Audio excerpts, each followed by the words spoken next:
So hello, everyone. Thanks for coming to the temporal graph reading group today. We are really excited to have Ingo and Lisi, who will be presenting their paper, the Bruijn ghost neural causality-aware graph neural networks for time series data on dynamic graphs, which was at the log conference last year. I will do a little bit of introduction on the speakers today.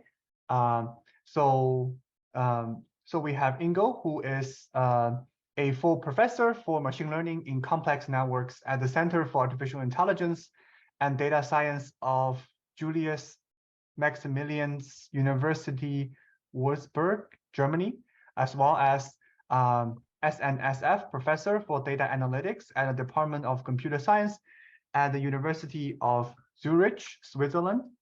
He has a background in computer science and mathematics and obtained his PhD from the University of Trier, Germany. And at CERN, he developed a large-scale data distribution system, which is currently used to monitor particle collision data from the ATLAS detector. After finishing his PhD, he was a postdoctoral researcher at the Interdisciplinary Chair of Systems Design at ETH Zurich from 2011 to 2016. In 2016, he held an interim professorship for applied computer science at the Karlsruhe Institute of Technology, Germany. And sorry for the pronunciation error. It's fine. You can also shorten it a bit, so it's fine. It just makes me feel old, actually. Well, it's almost done, so I'll just finish the whole thing. In 2017, he returned to ETH Zurich as a senior assistant and lecturer. In 2019, he was appointed full professor at the University of Wuppertal, and since 2021, he holds the chair of computer science XV machine learning for complex networks at the Julius Maximilians University, Würzburg, Germany. And we also have Lisi today, who is a computer science PhD candidate at the same center as before, the chair of machine learning for complex network Center for Artificial Intelligence and Data Science at the Julius Maximilians University Würzburg under the supervision of Professor Ingo Scholtes, if that's pronounced correctly. His research focuses on developing higher order graph neural networks models and their applications in interdisciplinary fields. Prior to his PhD studies, he completed his master's in data science at the University of Primorska in Slovenia, and his bachelor's in mathematics from the same institution. So thanks for coming for the talk today, and I will hand the mic to you. Thank you. Thanks a lot for this kind introduction. So you get basically 2 for the price of 1 today, because we decided that we actually do it together, because I think the talk somehow naturally splits in 2 parts, because I think the first part is quite important to introduce a little bit this perspective on dynamic networks that we have taken in a couple of previous works, and Lisi will actually take the second part where he actually presents the real thing, the Bruijn ghost neural paper, where we have actually generalized graph neural networks to these kind of models that we have created. Okay, so let me start a little bit with a broader perspective and introduction. So obviously, since you're all dealing with graphs and networks, you're interested in machine learning extensions for complex systems, and this can be different kinds of systems. So thinking about complex manifolds or social systems or biological systems or large-scale infrastructures.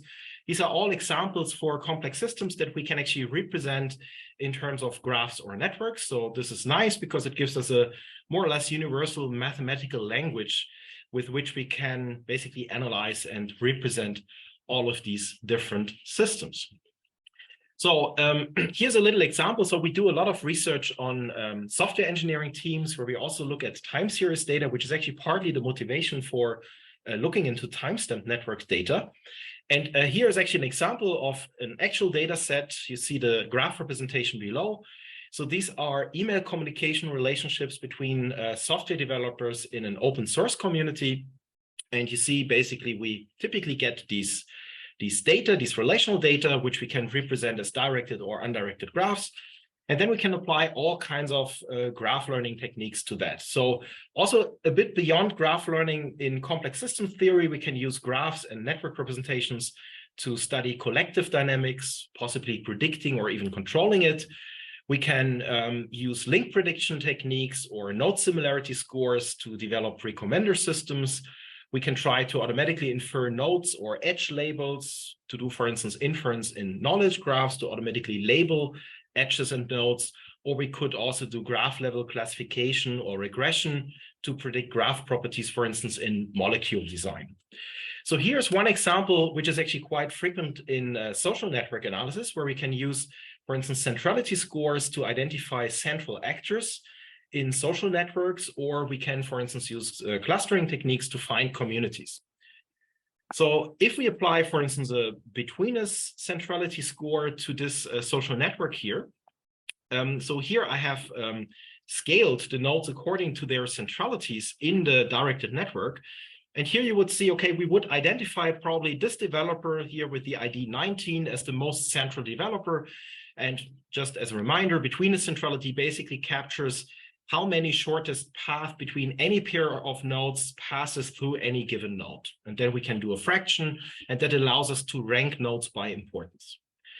So this is all nice, what we can do with graphs, but there is one big problem with it that I don't have to really motivate to you, because increasingly we not only have information on who is connected to whom, but also when, and even more important, in which specific order these interactions occur. And this is a nice example here, because these interactions, this email communication, we have precise timestamps.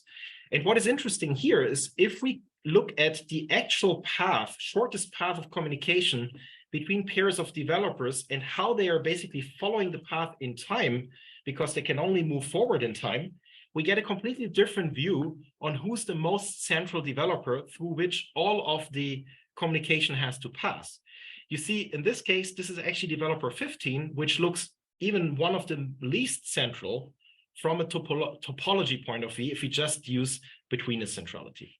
So this is an example for a system where we basically get a completely different understanding of the organization of the system if we include time in our analysis compared to if we just project it on the static topology. So the challenge that we are addressing with a lot of our research, and specifically with this paper, is that the time dimension in graph data sometimes, and I would say often, invalidates graph models of complex systems, and this currently limits applications of graph learning in time series data on dynamic graphs, but also in time series data that captures processes in graphs. So to give you a little bit a better idea about the specific perspective that we take and the kind of correlations that we want to capture, let me give you an example in a toy example. So here's an example of a time-stamped interaction sequence between 4 nodes A, B, C, D, and I'm using here what we call a time-unfolded representation of the data. So that means we have interactions between 4 nodes, but time goes from top to bottom, so from here to here. Okay, so what we often do if we want to apply graph analytics to such systems is we just aggregate these interactions over time, and we get a graph representation like that. And what we could do, for instance, is we could count the number of interactions between pairs, so we get a weighted directed graph. So from a modeling point of view, a graph is interesting not because it is just a different representation of the data, but because we use it not only to model direct interactions, but to also model indirect interactions between nodes, right? So if we know, for instance, that A is connected to B and B is connected to C, we would make often the implicit assumption that there is a way how A can influence C via node B, because these 2 interactions occur. And that's where it gets interesting if we look into time series data, because in this example here, for instance, if A is infected with a virus, this virus can spread on to B, and in the next timestamp, it could spread on further to C. So that means here, there is a way how A can influence C via B forward in time. Now, the interesting thing with dynamic networks is that we also have a temporal ordering and an arrow of time. So that means what happens if we just reorder the interactions without changing anything about their topology or the frequency of those interactions, like for instance in that sequence. This still gives us exactly the same static graph representation with the same frequencies, but you see now that the interaction BC comes before AB. There's no way how A can indirectly influence C via B, because for instance, a virus would have to spread backwards in time, and all of the processes have to follow the arrow of time, which is direction. So this is an important point in dynamic networks, that basically the chronological ordering and the timing of the interactions determines what we could call causal path or causal walks in a topology, or we could say determines the causal topology of a dynamic network in terms of which nodes can, following the arrow of time, indirectly or directly influence each other. And the important message that we even get from this simple example here is that the simple static graph model discards information on the causal topology of a dynamic network, because we have exactly the same representation. So we could say this is kind of a lossy compression that discards all information on the temporal ordering. And we have actually looked at this also from an information theoretic perspective here in this Physical Review Letters paper in 2013, where we can even actually measure the amount of information in terms of bits that we discard if we replace a dynamic network by this graph, static graph representation. So now you could say, maybe this is just a theoretical problem and it doesn't really occur in practice because I have carefully constructed a toy example so that the ordering here makes a difference in terms of the path of influence. But it's actually not, because here's an example where I have a real data set of time-stamped contacts between patients and staff in a hospital. This is coming from the Social Patterns collaboration.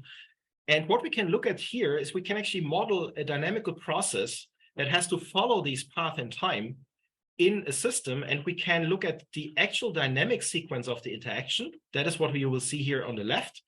And what we could do as well is we could randomly shuffle the interactions. So that means we completely preserve the topology and also the frequency of the interactions. We just reorder them in time. And then we can simulate the process as well, and we can see how that basically changes the dynamics. So that gives us an idea how the temporal ordering actually affects path in the system. So basically the comparison of these two processes now tells us something about the influence that the temporal ordering has on a dynamical process. And you will see here basically a random walk diffusion simulation. So that means we are simulating many random walkers, and we visualize the visitation probabilities starting from the same start node over time in the color of the nodes. So let's have a look here. So this is the simulation. Can you see that fine, the video? Is it okay? Yeah. So let me rewind it because probably the beginning is a little bit fast. So let me stop it here. So you see we have the same start node. That's where the random walker starts. And then we are looking at the diffusion of the visitation probabilities.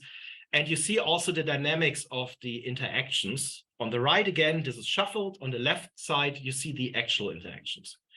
So this is how the dynamics changes. And what you see immediately is that on the right side, you have a quick convergence to a stationary state, which is something that we would expect in this topology. And on the left side, we have a much more complicated dynamics where the random walker moves in much more complicated ways compared to the shuffled sequence. So that gives us a first indication that, okay, this temporal ordering actually has interesting dynamical effects also in real systems. What is now an interesting aspect of this is that just think about it from the perspective of diffusion speed. So how fast does the diffusion process converge in the shuffled sequence versus the real sequence with the real temporal ordering? What you immediately see is that in the shuffled sequence, it's much faster, right? Because here it still needs to converge. Here it has already converged. It takes a much longer time in the left than compared to the right. So what we can say here is that we observe that the actual temporal ordering of the interactions slows down the diffusion process. And from what I have said before, this is completely logical, because what I explained before is that in a graph, we can basically have all indirect interactions along all of the edges. But because of the temporal ordering in a real sequence, some of those paths may not be realized. So that means you could say in a real sequence, we necessarily have fewer paths than what we would expect at random. And if you have fewer paths, that will probably slow down the process. So that kind of inhibits dynamical processes like diffusion, which is also something that will become important later when we talk about Laplacian smoothing of features in graph neural networks. So that sounds completely logical and intuitive. And like so many intuitive findings in graphs, it's also completely wrong, because the reality is actually much more complex than that. So here's another example for a dynamical process in a dynamic network, which is a different system. This is passenger movements between London Tube metro stations, where we basically consider the sequence in which the metro stations are connected by trains based on the train schedule. So now we could basically model a diffusion process of passengers in the actual dynamic network. And what we can do on the right is we can model the same diffusion process in a static network, where all of the paths are available to the process at all times. Okay? So then again, we would say naturally it has to be much faster here because there's more path available for the process compared to the temporal causal path in a temporal network. So let's have a look. This is what we see in the, oops, just a second. Okay, so now this is not opening for whatever reason. I know it is, but it's just not coming to the front. Just a second. Do you still see my screen? Yes. Yeah, Yes. okay. So this is the, actually, this is not the right one. So we have to open it again. I don't know what's going on. Yeah, so this is the right one. So this is basically now the diffusion process in a static network, the same that we have seen before. And let's have a look how it evolves and whether we can basically explain that. So this is how it evolves. You see this kind of complex oscillatory dynamics, which if you're familiar with spectral graph theory and dynamical processes in graphs is completely expected because we have these many small loops and cycles in the graph, which kind of inhibit the diffusion process. And what we also have is we have a large diameter of the system, and we have a lot of small vertex and edge cuts that inhibit diffusion across these different clusters. So that's why the diffusion process is actually quite slow here. Now we would expect that if we take away some of these paths from the system and we model a diffusion process in the actual dynamic sequences, that the process should get slower, but we see that it's exactly the opposite happening. And this is also intuitive to understand once you see it, because obviously the train schedules are ordered in such a way that they move, the connections actually move passengers through the system as quickly as possible. So basically, they avoid going in circles, and they can actually reach a far end of the system fast because they always go in forward direction and they're kind of channeled through the bottlenecks. So you see that even though we take away path by respecting the temporal ordering of the interactions, now the process actually gets slower, gets faster. So exactly the opposite effect compared to before. And this actually makes this interesting because in terms of a dynamical process and in terms of, for instance, diffusion dynamics, the ordering of interactions alone can both have a speeding up or a slowing down effect on dynamical process. And we can introduce all kinds of complex dynamics that we wouldn't see just based on the topology. And this is basically the origin of the kind of patterns that we are after using our extension of graph neural networks. Talking about graph neural networks, you're probably aware that actually Laplacians and Laplacian diffusion plays a huge role in the theory of basically feature smoothing in graph neural networks in these kind of message passing layers. And we can take a little bit of philosophical perspective on this and also make the link to diffusion processes in physics. Because what we have shown now is a diffusion process. So how do we model that? Well, in physics, we can consider a continuous two-dimensional Euclidean space. So for instance, a heat diffusion process. And what we are basically doing is we are modeling this, for instance, here with this differential equation, which is the heat diffusion equation. And you see that this is basically using a differential operator, the so-called Laplacian operator, which you see here consists of two second-order partial derivatives, which essentially I have tried to highlight this here with the colors. They kind of describe how the process moves in east-west and north-south direction because we are taking the partial derivatives in the different dimensions of our coordinate system.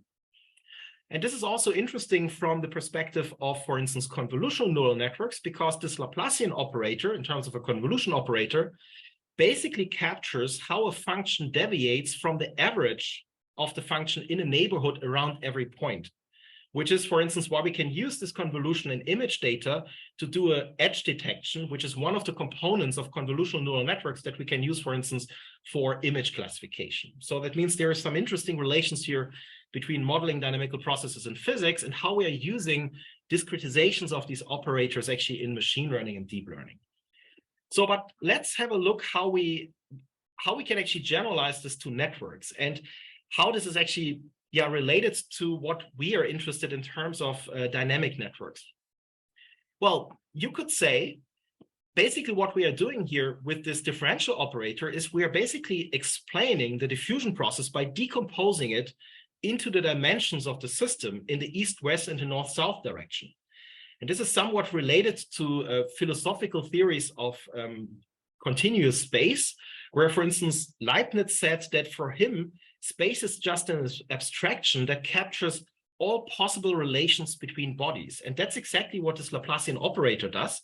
And that becomes obvious if you think about discretizations of this operator, for instance, to a lattice network. So if, for instance, we simulate a heat diffusion process on a two-dimensional lattice, which we can capture in terms of a graph, we have exactly the same equation. But since now we are looking at a discrete space rather than a continuous space, we now don't have a differential equation anymore, a differential operator, but we have a matrix operator, which is exactly the Laplacian matrix of a graph. So basically, this graph Laplacian encodes now the topology of our system, and you see it does exactly the same thing. The -1 entries in the Laplacian matrix basically explain how we can decompose path between different points in the space in the different dimensions of our space, which in the graph point of view are actually just the edges, right? And the nice thing about graph Laplacians is that this doesn't only work for a regular two-dimensional lattice, but we can do it for arbitrary topologies. So we get actually a discrete generalization of Euclidean space. And this is why we can, for instance, use Laplacian eigenvectors to do embeddings of graphs. And this is also theoretically at the root of what graph convolutional neural networks do, because they can be seen as a localized approximation of the Laplacians. But what is important here to note is that this still assumes that we can decompose the path between any 2 points in our topology, which are the nodes, in terms of the links. So that means we make some transitivity assumptions. So that means we make the assumption that if A is connected to B and B is connected to C, then we have an indirect interaction from A, Y, B to C. And that's also what we assume when we apply just neural message passing on the graph topology. And what I have just shown you is that in dynamic networks, because of the error of time and the effect that the ordering of the interactions has on causal path, this assumption is actually maybe violated. So that means this explains why we cannot just use a Laplacian operator to basically model diffusion processes in a dynamic network, because we break this assumption of transitivity here. That's also basically why we cannot just use matrix powers or power iteration-based methods in dynamic networks, because we would actually assume that we have transitivity of path that we may not have in a real system.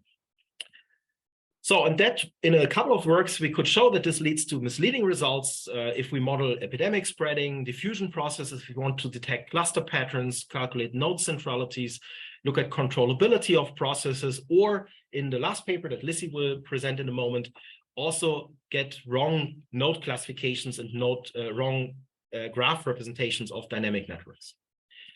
So, but now the question is, how can we address this? And now I hope that we can explain now this weird term of De Bruijn, which is actually the title of our talk.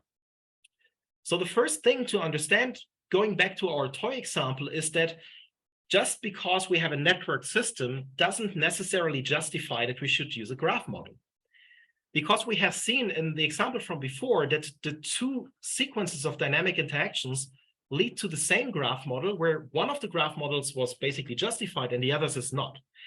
We can also see it from a more like physics or information theory point of view, that what we actually are given if we have access to time series data on a graph, we have a directed acyclic graph because time is directed. So that means we could represent our time-stamped interaction sequences like this. And what we basically do, if we just replace this complex directed acyclic graph by such a graph representation where we only count the number of interactions between pairs of nodes, is we use a maximum entropy model for the causal topology of a system. So that means we're assuming that all of the events are independent and randomly happening, and all of those that could possibly happen will happen with a certain probability at some point in time. So that means what we basically can say is that using a static graph representation for such dynamic graph data is actually justified if we know nothing about time. That means about the real sequence in which the interactions happen. But this is exactly not the case if we have access to time series data. And this is also the idea how we could actually generalize this approach of modeling basically interactions or path in a time series data to what we call higher order models or de Bruijn graph models.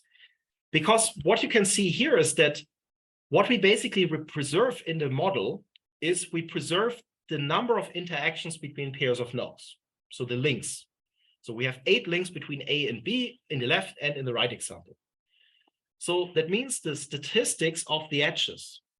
So every edge is, in a dynamic network sense, is a causal walk or a causal path of length 1. So we could also say this is a static weighted representation of causal walks of length 1 in the dynamic sequence. So now you already get the idea that we could also think about a static representation of causal walks of length 2 or 3 or 4 to generalize this to longer correlation length. And that's exactly what we are doing. The basic idea is that we make a line graph transformation from the original graph where we say we replace the interaction AB by a node in a second order graph that is called AB. And that gives us the space where we can, in the links of this higher order graph, where we can actually represent edges that capture path causal walks of length 2. Like for instance, in this here, this implies that we have seen the interaction from A, Y, B to C exactly 2 times. So it means we count the statistics of causal walks of length 2 in the time series data set. And the beauty of this representation is it's very easy to generate, obviously, because it's just counting longer path in temporal networks.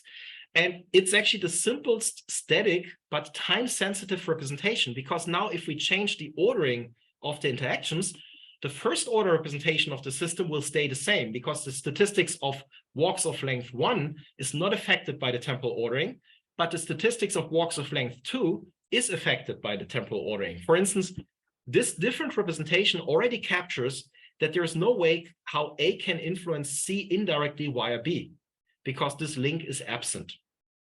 So this is the basic idea of this generalization, and we can obviously take this also to higher orders. And what we get is what we call a k-dimensional de Bruijn graph model for the causal topology, because this is a special type of de Bruijn graph models for sequences which are not arbitrary node sequences, but sequences that can only be pathed in an underlying graph topology. So this is something that we used already a couple of years ago, because the beauty of this is we can actually define a higher order generalization of Laplacian matrices. And with this, we can actually generalize spectral analysis to dynamic networks, and we can actually explain some of the effects of the temporal ordering of dynamical processes, like, for instance, diffusion. For instance, we can use the eigenvalues of a higher order Laplacian to explain why in some cases the temporal ordering speeds up dynamics, while in other cases actually it slows down dynamics. So I don't have time to talk about this. It's also not so relevant for today, but I just refer you to the relevant paper here. So this is basically what we have done so far. So that means we can use this perspective to model and understand dynamical processes, and we can define also higher order node centrality measures. We can use it also to detect anomalies and motifs in time series data on graphs. And something that I will show live in a moment is we can also do something that we call time-aware static visualization of dynamic networks. And there's actually also an overview of this kind of perspective on dynamic networks actually in this Nature Physics paper here. But there's also an elephant in the room, I would say, because if you remember, I said, well, we can go from first order to second order by making this line graph transformation, and then we capture the statistics of path of length 2 rather than 1. So why not 3? Why not 4? Where to stop, right? So this is actually one of the downsides of this perspective, because the benefit of using graphs is it's a very easy to understand model, and there's only one representation. And if we now think about higher order graphs, we immediately are confronted with a model selection problem. So what order do we need to use to study a given system? And that's an interesting and a challenging question. So what is the optimal model given a time series data set? That's also something that we had to address in the paper. And I thought I invest a few slides on that because this is something that we didn't have space to talk a lot about in the paper because it was done in prior works that we have done. So the question that we would like to ask is, given a time series data set, what is the optimal order of this higher order de Bruijn graph model to model the causal walks or path, the causal topology of the system? And what is beautiful about this is if we can give an answer to this, we can also answer this question here. When can we just forget about time? So when is standard network analysis justified for time series data? So we just take the static graph representation and we forget about the temporal ordering. Because if the answer to this optimal order is 1, that means we can safely forget about temporal correlations. So there's basically, this is essentially like a machine learning problem where we have to balance between overfitting and underfitting. So we are generally interested in models that are optimal in the sense that on the one hand, they have good explanatory and predictive power. On the other hand, they are parsimonious. So that means they do not contain any superfluous details. So that means they are basically fulfilling Occam's razor. So we shouldn't underfit and overfit. So that means this is a statistical learning challenge, in essence, that we want to learn from time series data. What is the graph model that has actually the optimal order? Now, there's 2 ways how I can explain that. Let me start with a simple one, which is a very visual one. So basically, we have to balance 2 goals in our modeling. On the one hand, we want a model that is parsimonious. That means as simple as possible. It has as few parameters as possible. On the other hand, the model should explain the data. So what we can basically do is we can take a first order graph model.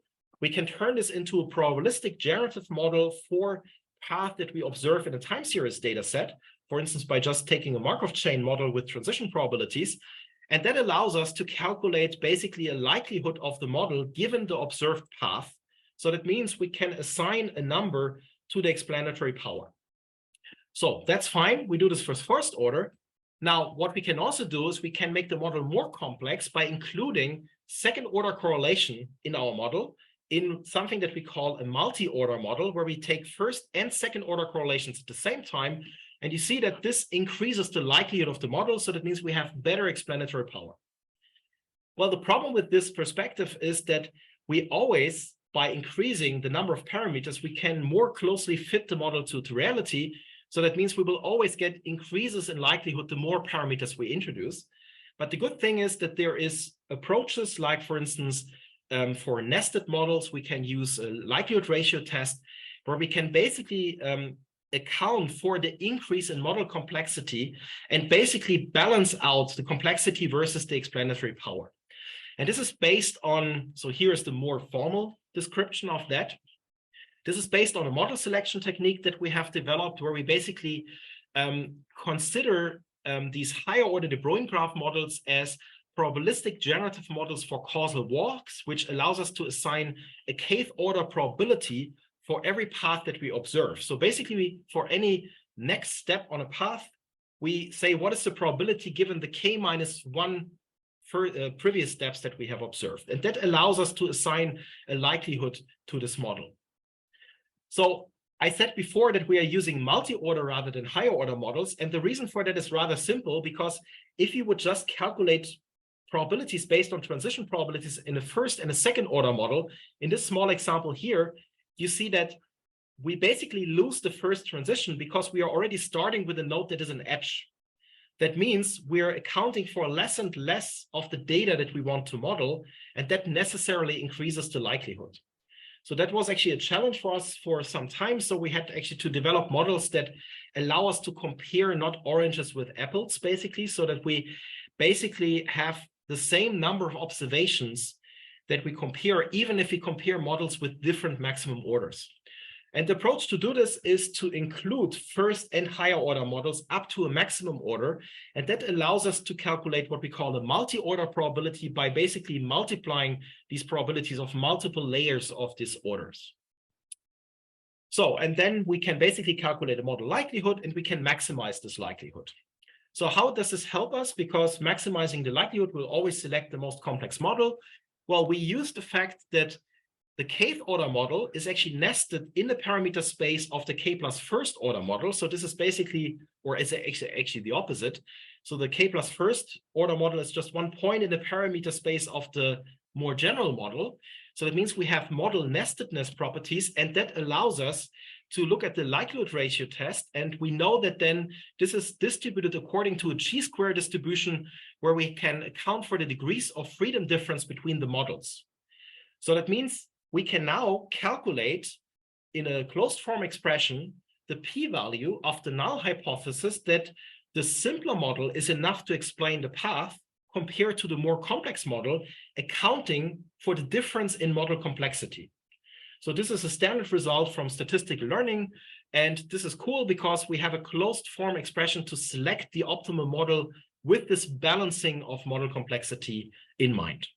So this is our inference procedure. And I'm saying this because I think it's a pretty important point of the work that we have this kind of two-stage procedure. The first stage is we apply statistical learning and model selection to the time series data set to select the optimal model on which we then do the neural message passing to do the graph neural network learning, basically. Okay, and in the interest of time, I think I skip over this part here, and I can just tell you that we have also validated that the models that we select based on the statistical learning techniques are also indeed optimal models from the perspective of predictive quality. So here we have actually evaluated what gives us the best prediction quality in terms of the order of the representation that we use, for instance, here in 2 data sets on time-stamped social systems.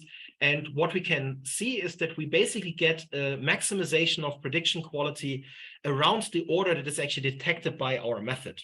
And what is remarkable here is that this is an example data set. Let me go back here. So this is a social contact network where we would basically get prediction quality close to 0 if we just use a first order representation. And here's another data set where we get prediction quality close to 1, even though we just use a first order representation. And with the model selection, we can also confirm that here a first order and also second order model is not enough. So we have here the bubble, the optimal order at order 3. And in this data set, we indeed see that the first order model is actually sufficient. Yes, there's a question. Yes, so just a few quick questions. So first one is, when you were talking about the stacking the orders going higher and higher, so just to confirm that when order goes to infinity, well, it's not infinity, but like the number of edges you have, that probably goes to 1, right? Yes, not exactly to 1, because you still have the first or second or third order transitions for the first transitions. Right. But it is true that you can almost perfectly represent your path data if you go with the order up to the maximum length of the longest path that you observe. Okay. And the second question is, the observed probability that you talk about here is depending on the particular order that the data set is currently in, because you talk about the permutation on the timestamp. So if you permute it randomly, it will select a different optimum order, right? Exactly. And in that case, if you permute it randomly, it would always give order 1, because the random permutations are always just explained by the topology. Because you then you don't have temporal correlations anymore. So only if you have temporal correlations in the sequence in which nodes are traversed by the path, you can have higher order. And I think this will be explained in a visualization. Let me skip over this because it's not so important. So I think we have discussed this. Let me just not talk about the slides, but let me show you something live, because I think that's actually much more fun and it's also more instructive, and I think it gives a better idea of what we're doing. And it's also the starting point for Lisi's talk, because he will explain how we can then address this data set with graph neural networks. So this is an example of how we can use these kind of models and spectral analysis to do time-aware community detection in temporal networks. And what we have done here is a little, you see my notebook, right? Can you see that? Yes, yes. Yeah. And just having a problem with my mouse because actually it's not reacting. Okay, let me see. Now it does. Okay. So let me start this again. So you see here a dynamic network data set. So this is a synthetic example that we have created to just illustrate what we are doing. And what you will see is that you don't see anything because temporal networks are very complicated.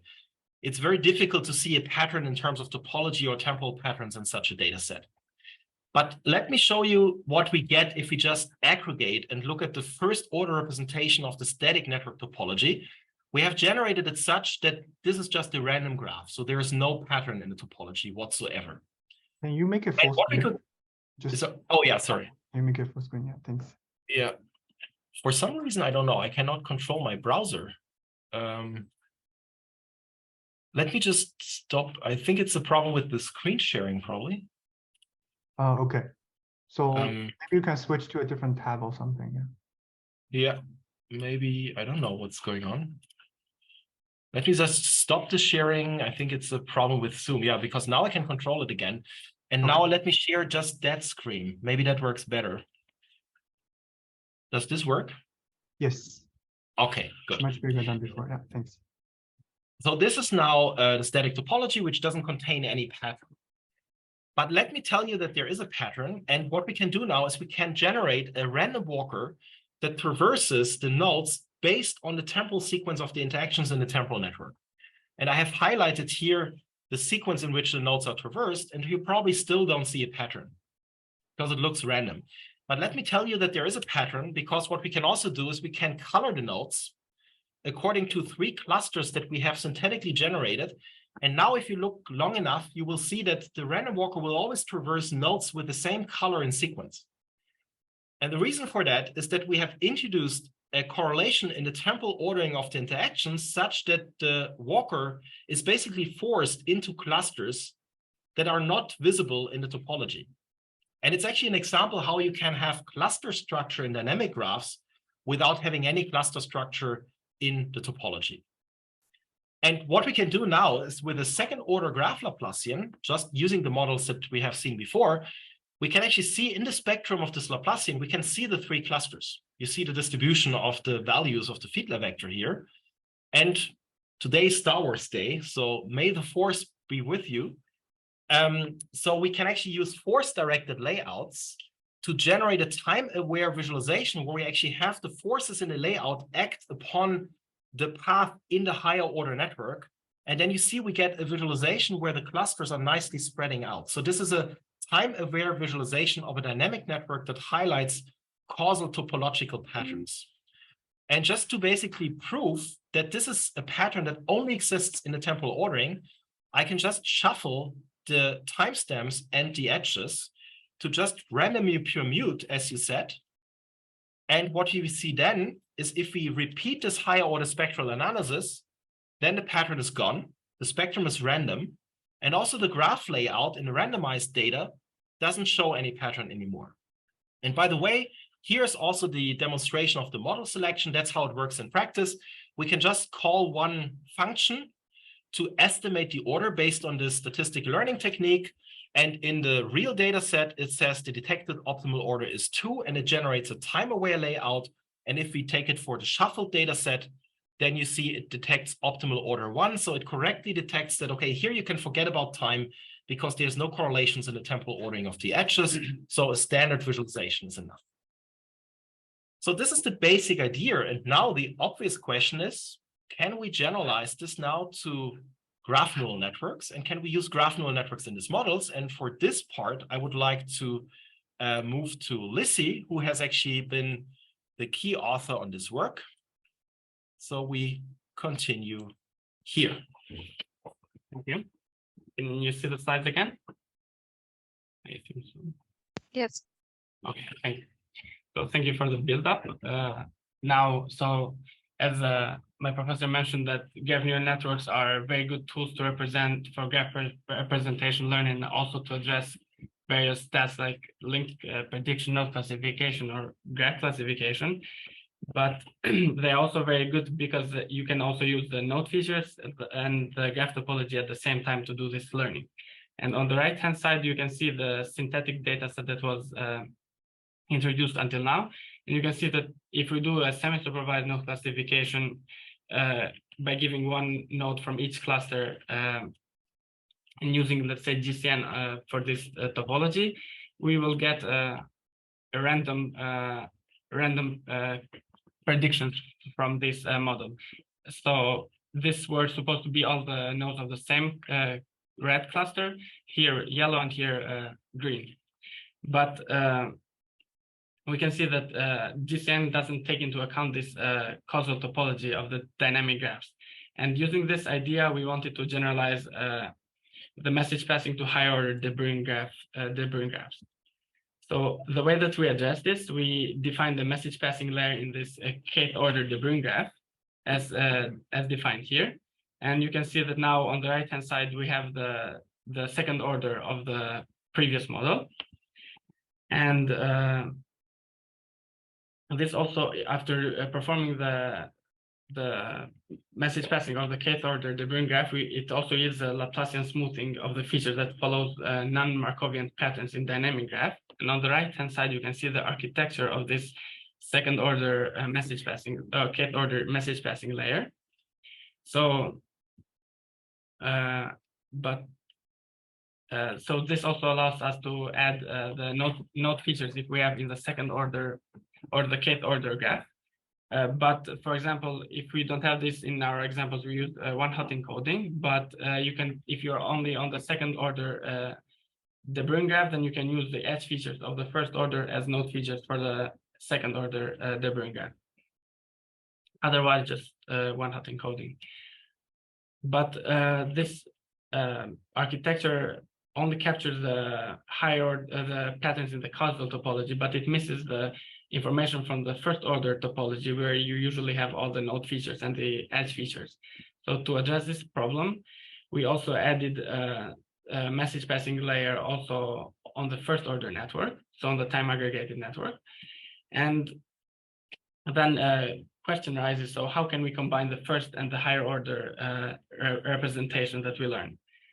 To answer this question, we also define a bipartite message passing layer. And this bipartite message passing layer we define in such a way that we map the learned representation from the higher order or kth order de Bruijn graph to the first order network.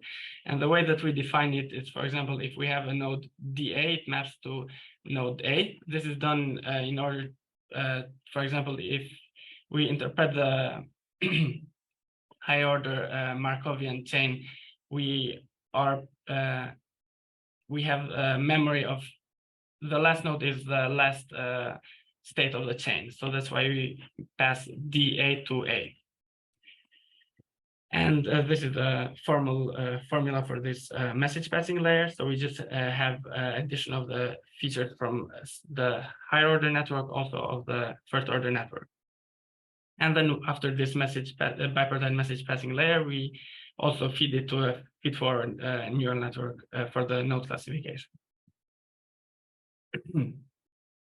So as you can see from this example, GNNs consider graph topology and node features. And if we see what GCN learned from that synthetic data set, we get this embedding from the network. As you can see, the closest pattern that we can find from this embedding is that the nodes are ordered based on their degrees.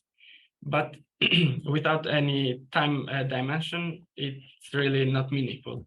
But if we do if we have the embedding of the second order network using dbGNN, we see that the embedding is more interpretable. So we see that we have again 3 clusters, and we have some nodes in the middle. And the way that we can interpret this is where the walker stayed in the same community here, and here. And then in the nodes in the middle, we see that the walker, for example, moved from one community to the other community. And so after the bipartite message passing layer from the second order to the first order, we have this node embeddings, and we can see that this perfectly captures the clusters, and it predicts with 100% accuracy. So this representation is a static vector representation that encodes both time and topology for this network. So to evaluate our method, we performed we compared it to 6 different methods, and we also performed it in 6 different dynamic graphs. The first 2 are deep walk and Autovec. Then we have also time-aware graph embeddings such as Evo or Hanem, and GCN, and also line graph neural networks, since we both in some way use the line graph. So the first one is the temp cluster, which is a synthetic data set, and the other 2 are proximity networks, where students have sensors in their bodies, and whenever they are in between some certain radius, it means that they contacted with one another, so we have an edge. So to see the performance of our model, we see that Evo also can predict with 100% accuracy the clusters of the syntactic data set, same as us. And for the other 2 real-world data sets, we see that we have a performance gain of 12.57% and 8% on the both high school data sets. And if we check the other 3 data sets, again, hospital and workplace are proximity networks, whereas student network is the network of where the students were passing messages to one another.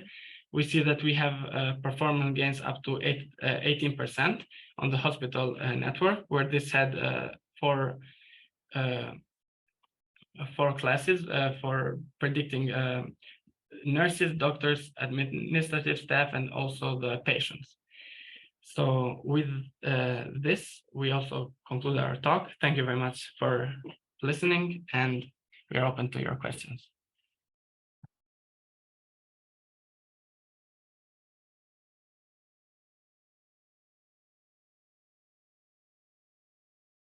Yeah, so thanks for the excellent talk. And we'll do a lot of like online clap here. So in terms of questions, I do have some questions, but is there any questions from the audience first, since I've been asking a bunch of questions already? Does someone want to have a question? You can send in the chat, or you can unmute yourself. Yeah. So if there's no— I have a quick question, sorry.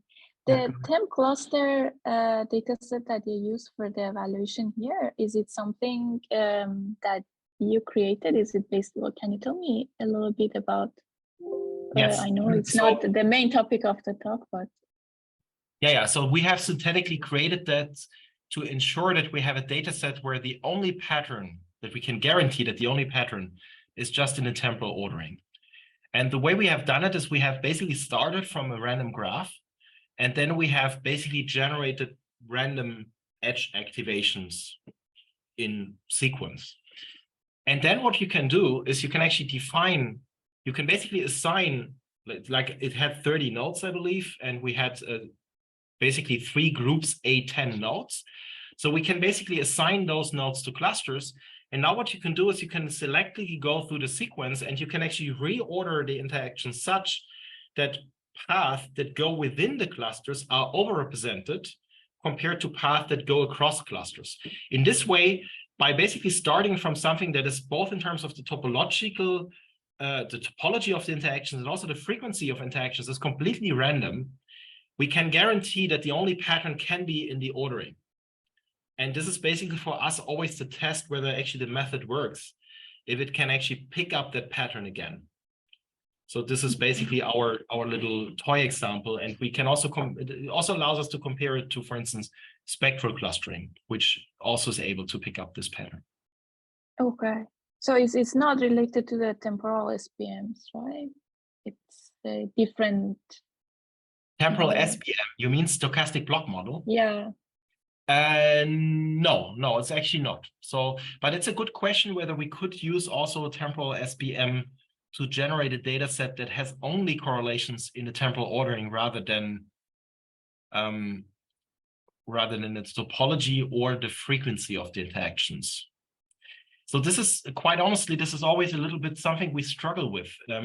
Also in many of the evaluations of temporal graph learning methods that we see, it's actually not so easy to guarantee that what you're actually getting is really just a temporal aspect.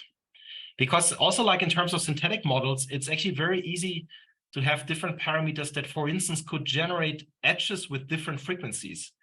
Especially if you think about activation times of edges. It could also mean that you change the weights, and that means that you could also learn the pattern without even looking at the timestamps, just by looking at the frequency of interactions.